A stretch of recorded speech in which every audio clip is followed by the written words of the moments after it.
On the top of 5, we get you some breaking news as we are learning that the police has arrested two Hizbul terror associates and recovered arms and ammunition from their possession. Both who have been identified as Asif Ahmad Dar and Muzammil Ahmad Pir.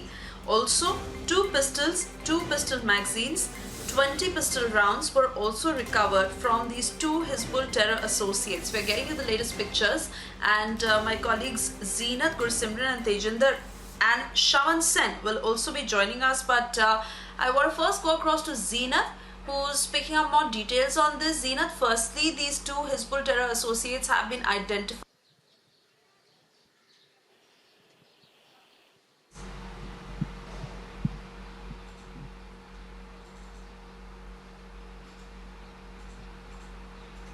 Hello. Zeenat, tell us more. What more are you picking up on this? See, two OGWs who have been working in North Kashmir's Handwara, the Kralgund area, where from they have been arrested by the Jammu and Kashmir police, along with 30 RR arms and ammunitions have been recovered. They have been working in this area for 2018.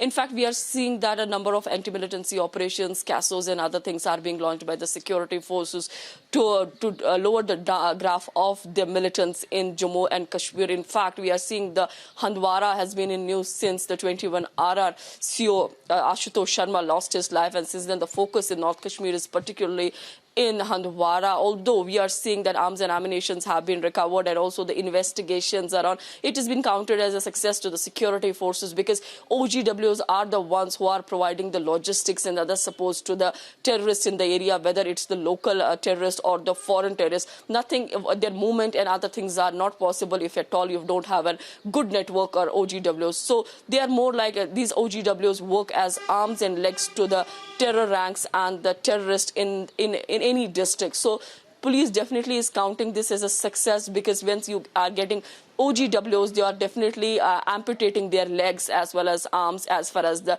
militants in north or south or any part is concerned. Right now, yes, they have arrested two of the OGWs in Kralgund, Handwara. Arms and ammunitions have been recovered, and also the investigations are on, because they are the ones who will be telling the police the hideouts and the movement of these terrorists and to whom for whom they were working. Although the police had come up with a press release stating that both the OGWs are from Hizbul Mujahideen. In fact, if we take the shift from North Kashmir's Handwara now to South Kashmir, also the IG Kashmir confirmed that the driver who was driving the Santro vehicle yesterday evening, that was today morning destroyed, were basically the HM terrorists who were driving that vehicle. So it is coming as a success for the security forces, whether it is South Kashmir or the North Kashmir, where they will be able to avert the major tragedy as far as the IED-laden car was concerned. And now the OGWs have been arrested in North Kashmir's Handwara, and the police that were going to spill the beans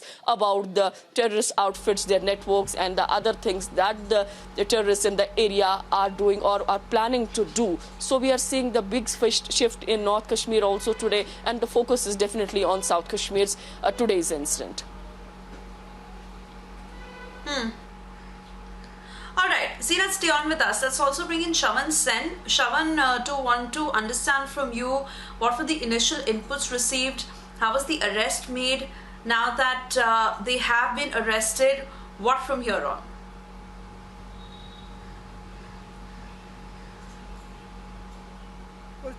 Suisha, as far as the arrests are concerned, Zeenat has already put out full details of how this has actually taken place. So I'll just concentrate on what we do know and what we are picking up from our sources here in the capital with regards to this entire operation is concerned. And some of the officers have put this is yet another classic case of synergy between the forces. Because remember, this input as far as this credible information about the movement of this vehicle laden with explosives is concerned, this input was first received by the Pulwama police, and we are given to understand that this information was thereafter immediately shared with the CRPF, that the 182 and 183 battalion of the CRPF as well as the Rashtriya Rifles, they were immediately informed that this sort of a movement is essentially taking place, and Nakabandi was actually increased in this particular area in Pulwama district itself. What we do know is that at the moment this vehicle reached one one of the nakas, roughly about 200 meters. That's when the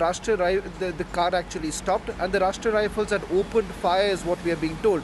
The terrorist immediately left from the vehicle there, and in the darkness took advantage of it and ran away from that very place. And thereafter the vehicle, the Santro car, was taken to the nearby village by the troops of the CRPF as well as the Jammu Kashmir Police and Rashtriya Rifles. And thereafterwards a proper examination was done of the explosives that were generally used.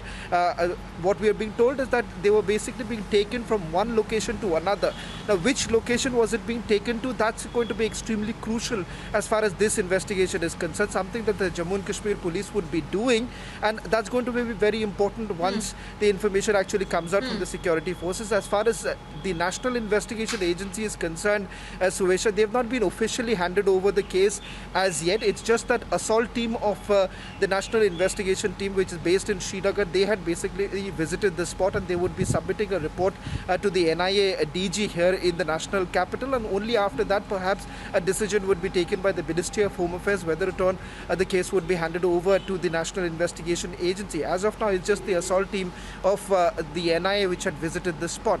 Now, coming back as far as this entire sharing of information is concerned and why it becomes extremely important, because as the Jammu and Kashmir Police is concerned and what the IG had told my colleague Zeenat, that this is a major, sort of a major operation or major attack that was basically averted by the security forces, because this was a Pulwama type attack that was essentially being, being planned by the Tanzims there in the valley itself, and this has come as a huge lethal blow to the Tanzims itself. And the explosives, roughly about 40 to 45 kilos of explosives that were recovered from the vehicle itself, and also the usage of the Santro car using a fake number plate. The registration details, the RTO of Kathua has basically indicated that this number plate was basically registered with a two-wheeler of a Hero Honda make, which was being used in this Santro car.